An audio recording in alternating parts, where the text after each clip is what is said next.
அன்பு முதலாம் பிரதான கட்டளை. நாம் இந்த அன்பை அம்மா, அப்பா, ஃப்ரெண்ட்ஸ், ஃபேமிலின்னு எல்லார்கிட்டையும் தேடிட்டு இருப்போம். அந்த அன்பு கிடைக்கலன்னதும் அது இன்னுமே கொஞ்சம் வெளியில் போய் தேட ஸ்டார்ட் பண்ணிடுறோம். நாம் எல்லாரும் ஒரு தடவையாவது இந்த லவ் ஃபேஸை தாண்டி தான் வந்திருப்போம். அப்படி இல்லைனா இது காட்ஸ் பிளான் தானே யோசிச்சுட்டாவது இருந்திருப்போம்.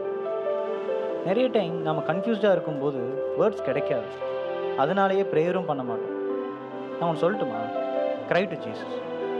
நம்மளோட கண்ணீர்களும் வேண்டுதல்கள் தான். ப்ராப்ளம்ஸ் வரும், இருக்கும். ஆனால் ஏசப்பா உனக்கு அதில் ஒரு வழியை ஏற்படுத்தி தருவார்.